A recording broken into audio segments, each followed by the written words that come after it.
Welcome to the latest in our series of mind-setting videos featuring friends of the firm, Steve Backley and Roger Black. This week we're going to be covering compelling goals. So my first question is going to be to Roger. Did you have some clear aims when you started out, and how did they contribute to your success? Simple answer to that, Malcolm, absolutely. Steve and I lived in a world. We look back now and we realise, the time we were doing it, but now we realise the luxury we had of the world we were living in, because of course it was very clear. You knew the day, the time, the place of the race, particularly the Olympic final.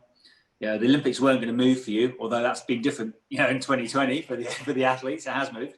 But on the whole, you had absolute clarity of where you were going to be, probably who you were going to be up against, and the parameters around which you'd have to perform. In my case, I had to run around a track once as quickly as possible, and Steve had to throw a javelin as far as he could.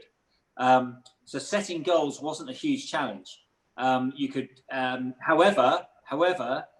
so it wasn't so much, I would say with goals, it wasn't so much the setting of the goals. It was more about staying on that path and holding on to that goal, because a lot of people would set the goals, but they get distracted. And before they knew it, they've gone somewhere else.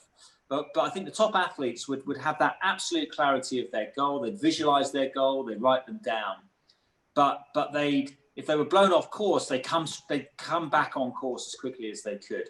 So we lived around goal setting. We try and have clear goals in our business, but we recognize our goals can never be as clear in business as they were in sport, because sport was very, very simple, particularly a sport like ours of athletics.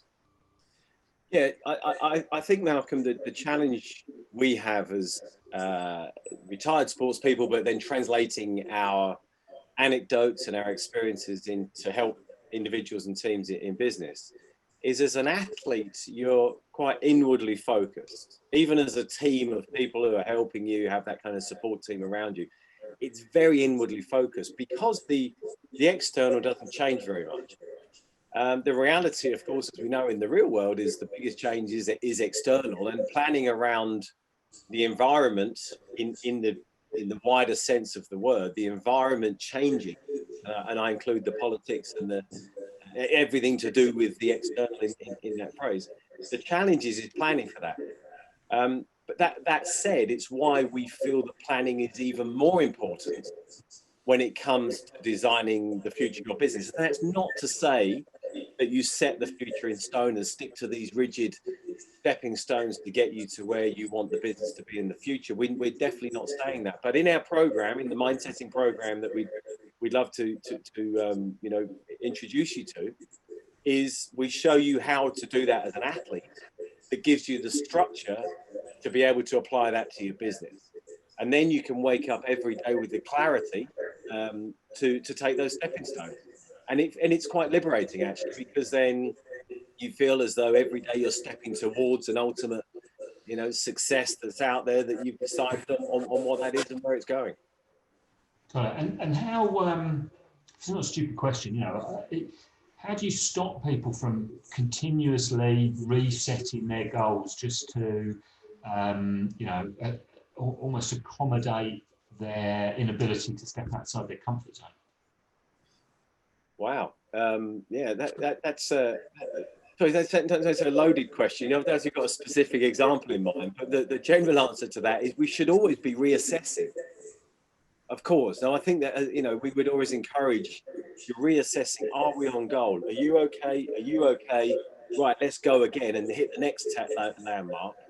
But changing the goal, when you see the structure, we talk about having that long goal. There's the vision of what success looks like.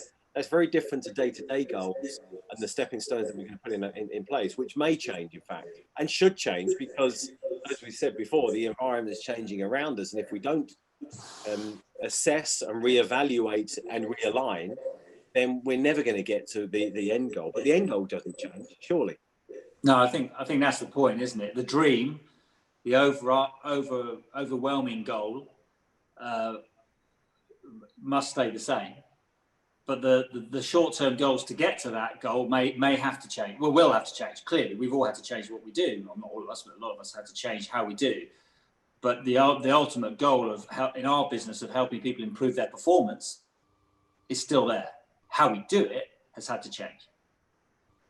Brilliant. Thanks for that. That's really good advice, I think. So next week we're going to be talking about solving problems and reflecting.